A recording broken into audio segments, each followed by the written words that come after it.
In the spring of 2024, the Earth itself seemed to crack open, unleashing a spectacle of terrifying beauty.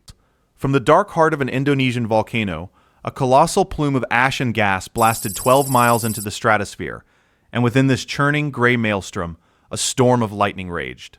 This wasn't weather. This was something far more primal. Across the ocean, another mountain was beginning to stir, a giant awakening from a restless slumber, its breath thick with the smell of sulfur. Two nations, separated by sea but united by geology, found themselves in a desperate parallel fight against the planet's most explosive forces. What we were witnessing wasn't just two volcanoes erupting. It was a stark reminder that beneath the tranquil surface of our world, there is a fire that never, ever sleeps.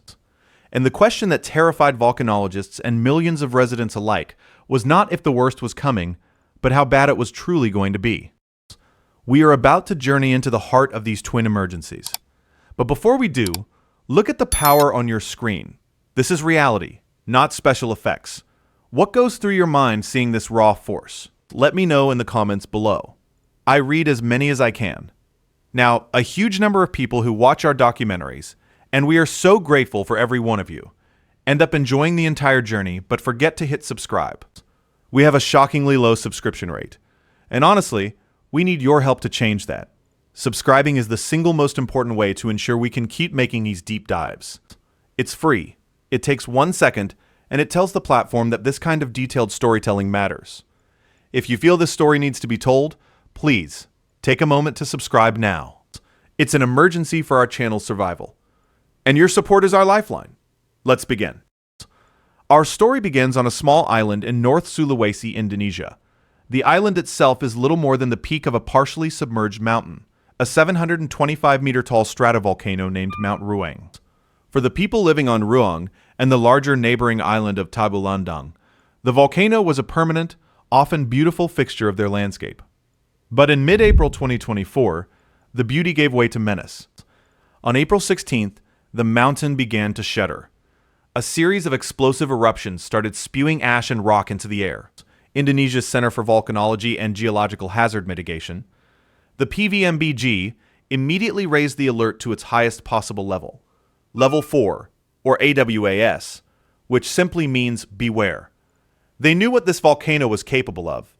An initial evacuation order was given for a 6-kilometer exclusion zone. But this was only the prelude. On April 30th, Mount Ruang unleashed its true fury. In a cataclysmic blast, it launched a column of superheated ash and gases an astonishing 19 kilometers straight up. That's nearly 62,000 feet, far higher than commercial airliners fly. The sky for hundreds of miles turned a sickly gray-brown. At Samratulangi International Airport in Manado, hundreds of flights were canceled, as the ash cloud, a deadly abrasive for jet engines, drifted overhead. But the most visually arresting part of the eruption was the lightning. Inside the chaotic, turbulent plume, particles of ash and ice rubbed against each other, generating immense amounts of static electricity. The result was a terrifying, almost constant filigree of volcanic lightning, a phenomenon that turned the night sky into a scene from a disaster epic. For the more than 12,000 people ordered to evacuate an even wider 7-kilometer radius, this was a vision of hell. But the ash and lightning, as terrifying as they were not the primary fear gripping the officials at PVMBG. Their anxiety was rooted in a ghost from the past, a specific horrifying event from 1871. To understand why thousands were being forced onto boats in the dead of night, you have to understand what happened on that same island more than 150 years ago. In 1871, Mount Ruang also exploded. In the chaos of that eruption, a huge portion of the volcano's western flank destabilized and collapsed into the sea. This event, known as a flank collapse, is like dropping a skyscraper into a bathtub. It displaces a catastrophic amount of water. In 1871, this collapse generated a tsunami wave estimated to be 25 meters high, nearly 82 feet. The wave slammed into the nearby island of Tagulandang, where an entire village at its base was simply erased from existence. Around 400 people perished, not from lava or ash, but from the water displaced by the collapsing mountain. This historical precedent was a living nightmare for Indonesian authorities in 2024. Haruningtyas Desi Pernamasari, an official with PVMBG, stated it plainly. Their greatest concern was that part of the volcano could collapse into the sea and cause a tsunami. It wasn't a theoretical risk. It was a documented capability of the specific volcano. The evacuation wasn't just a precaution, it was a race against a historical ghost, a desperate attempt to avoid repeating a tragedy written into the island's very soil. Every tremor, every new explosion from the summit carried the horrifying possibility that the mountain would once again give way and send a wall of water into the villages where people were desperately trying to flee. The tension was unbearable, a crisis unfolding in geological slow motion. As Indonesia grappled with Mount Ruang's incendiary rage, a little over 1,000 miles to the northeast, another ancient giant was waking up.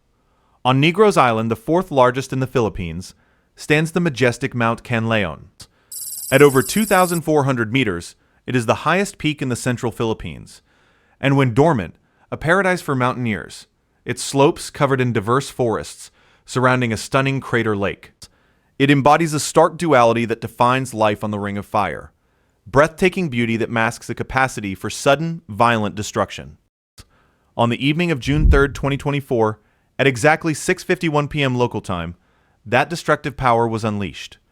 Without prolonged warning, Kanlaon erupted. It was a powerful, explosive burst that lasted for 6 minutes. In that short time, it blasted a column of ash, steam, and gas, 5 kilometers, or about 16,400 feet, into the sky. For communities at the base of the volcano, the sudden roar and the rapidly darkening sky were a terrifying shock. Residents miles away reported a strong, pervasive smell of sulfur, a chemical signature of the massive quantity of volcanic gases, especially sulfur dioxide, now mingling with the atmosphere. The Philippine Institute of Volcanology and Seismology, or PHIVOLCS, reacted instantly. They raised the alert for Kanlaon from level 1 to level 2, signifying increasing unrest.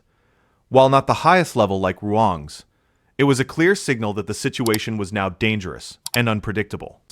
The immediate concern was for residents within the 4-kilometer permanent danger zone. Local authorities scrambled to move people to safety, and in the initial hours and days, nearly 3,000 people were moved into crowded evacuation centers. This is a good moment to pause and think about the human element. Imagine being told you have minutes to leave your home because the mountain that has been a silent backdrop to your entire life is now an active threat. What single item would you grab? It's a difficult question. Let me know your thoughts in the comments. The answers are always so insightful. The eruption at Kanlaon was different from Ruang's. The initial blast was shorter, the ash plume not as high. PHIVOLCS initially categorized the eruption as phreatic, meaning it was driven primarily by superheated steam as groundwater came into contact with hot rock, or magma. It's like a colossal pressure cooker blowing its lid. But the scientists at PHIVOLCS were deeply concerned. Director Teresito Bacolco warned that this might just be the opening act. The steam-driven eruption, he explained, could be unpinning the uppermost portion of the volcano, essentially clearing the throat of the mountain. He stated unequivocally, the threat is there that it will be followed by a more hazardous, more explosive magmatic eruption. Dozens of volcanic earthquakes were recorded in the hours and days that followed, a telltale sign that magma was indeed moving and shifting deep beneath the summit. However, the most immediate and insidious danger from Kanlaon wasn't from a future magmatic eruption, it was from the ash that had already fallen. The eruption had blanketed the upper slopes of the volcano in a thick layer of fine gray powder, and it just so happened to be the beginning of the Philippines' rainy season. This combination, loose volcanic ash on steep slopes and heavy seasonal rain, is the recipe for a devastating secondary hazard known as a lahar. Now, it is profoundly important to understand that a lahar is not just muddy water. It's not a flood. It is a terrifying force of nature that behaves in a completely different way. The fine volcanic ash mixes with rainwater to form a dense viscous slurry, often described as having the consistency of wet concrete. This mixture is incredibly heavy and, as it flows down river channels, it picks up rocks, boulders, trees, and anything else in its path, becoming a churning, unstoppable river of debris. Jose Albert Gutierrez, a disaster official on the ground, described the flow as thick mud like a mixture of cement. He gave a chilling warning. If a person were caught in it, they would not be able to get away. The flow is too thick to swim in and too strong to stand against. It destroys and buries everything in its path, and once it finally stops moving, the ash and water mixture can set solid, like concrete. On June 5th, just 2 days after the eruption, this exact scenario began to play out. Heavy rains fell on Kanlaon's slopes. Soon, the rivers running through towns like La Castellana began to swell, not with brown water, but with a thick, steaming gray sludge. Videos showed the cement-like lahars flowing down streets, engulfing roads, and threatening to bury houses. The danger that volcanologists had warned about was no longer theoretical. It was flowing through their neighborhoods. Work and classes were suspended. A new wave of evacuations began, as residents downstream, who thought they had escaped the eruption's direct impact, were now forced to flee the silent, creeping danger of the lahars. The eruption might have only lasted 6 minutes, but its consequences would threaten the region for weeks, if not months, every single time a rain cloud gathered over the summit. And as we talk about these dangers that persist long after the initial event, it's a good time for a quick reminder. Being aware of these things, understanding the science and the human impact, is crucial. If you think this information is valuable and could help someone understand the risks people in these regions face, please consider hitting the like button and sharing this video with your friends or family. Spreading knowledge is a powerful tool, and your share could spark an important conversation. So now we have 2 distinct simultaneous emergencies. In Indonesia, a volcano erupting so violently it generates its own lightning and threatens a tsunami based on a historical precedent. In the Philippines, a volcano that delivers a short, sharp shock followed by the creeping long-term threat of concrete-like mud flows. Both are terrifying, but are they connected? Did Ruang's eruption somehow trigger Kanlaon's? The answer is almost certainly no, but the reason why reveals a much larger and more profound truth about our planet. Both Indonesia and the Philippines lie on the Pacific Ring of Fire. This isn't just a catchy name, it's a geographic and geological reality. It's a roughly 40,000 kilometer or 25,000 mile horseshoe-shaped path that traces the rim of the Pacific Ocean. This ring is not a line on a map. It is a zone of immense, constant, and violent geological activity. It is home to more than 75% of the world's active and dormant volcanoes, and the site of about 90% of the world's earthquakes. Life on the Ring of Fire means living on the edge of colossal, slow-moving tectonic plates that make up the Earth's crust. The immense volcanic activity in Indonesia, which is home to more active volcanoes than any other nation, with around 127, is primarily caused by the Indo-Australian plate diving, or subducting beneath the Eurasian plate. Similarly, the Philippines, with its 24 active volcanoes, owes its fiery landscape to the Philippine sea plate grinding its way underneath that same Eurasian plate. Think of it like this.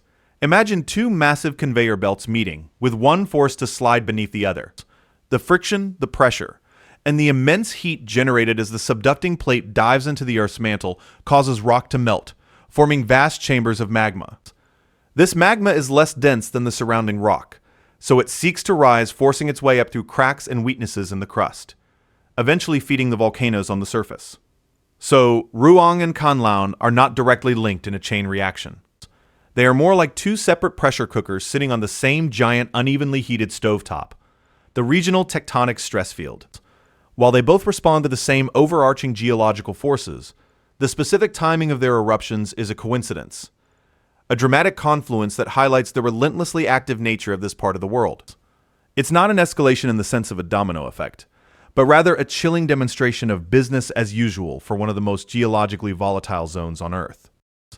This constant threat has bred a special kind of resilience, and a special kind of science. The entire story of survival in these events hinges on the tireless, often unheralded work of the scientists at agencies like Indonesia's PVMBG and the Philippines' PHIVOLCS. These are the guardians on the wall, the people tasked with listening to the heartbeat of the mountains. Their work is a fascinating blend of meticulous data collection and the interpretive art of risk assessment. They deploy a wide array of instruments on the flanks of these volcanoes. Seismographs detect the faintest tremors, a potential sign of magma movement. GPS stations and tilt meters measure a volcano breathing, the subtle swelling or deflation of the mountain's surface as magma chambers fill or empty. Gas sensors analyze the cocktail of chemicals seeping from vents, as a change in the ratio of gases like sulfur dioxide to carbon dioxide can signal that fresh magma is rising closer to the surface. Satellites using radar can even detect ground deformation from space, providing a big picture view of a volcano's posture.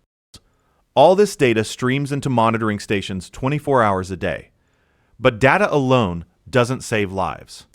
The real work lies in interpretation.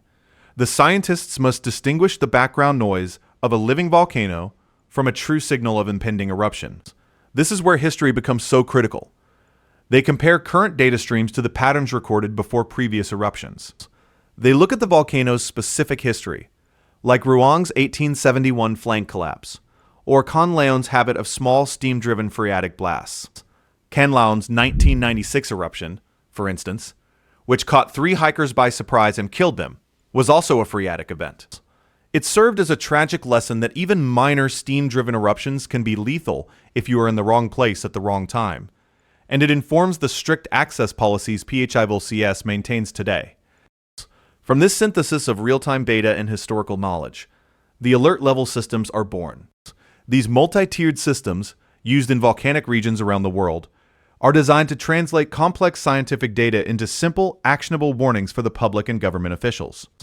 When PVMBG raised the alarm for Ruang to level 4, AWAS, it wasn't a suggestion. It was a clear, predefined signal that a hazardous eruption was imminent or underway, triggering a pre-planned, non-negotiable evacuation response from disaster management agencies like Indonesia's BNPB. Likewise, when PHIVOLCS elevated Kanlaon to level 2, it communicated a specific level of risk and set in motion the response coordinated by the Philippines' NDRRMC. And you know, the fact you're still here, this deep into the details, shows you're not just a casual viewer. You're a curious mind. And for us to continue feeding that curiosity, again, we rely on your support. I know, this is the second time I'm asking, but the data is clear. Our biggest challenge is getting viewers who love the content to take that one extra step. Clicking that subscribe button is like a positive seismic signal for our channel. It tells the YouTube algorithm that this detailed, thoughtful content is valuable. So if you haven't yet, please, let's change that statistic together. It honestly makes all the difference. The work of these scientists, however, faces immense real-world challenges. It's one thing to issue a warning, it's another to convince a farmer to leave the only land his family has ever known, or a fisherman to abandon his boat and his livelihood. In the shadow of these volcanoes, the relationship between the people and the mountain is complex. The volcanic soil is incredibly fertile, which is why people live and farm so close to danger in the first place. The mountain is often a source of identity, of tourism, of life. To see it as only a threat can be difficult. So the challenge for authorities is not just scientific, but logistical and psychological. They have to manage the chaos of mass evacuations, setting up temporary shelters in schools and community halls, providing food, water, and medical care for thousands of displaced people, all while a geological time bomb is ticking nearby. And after the immediate crisis of the eruption passes, a new set of problems emerges.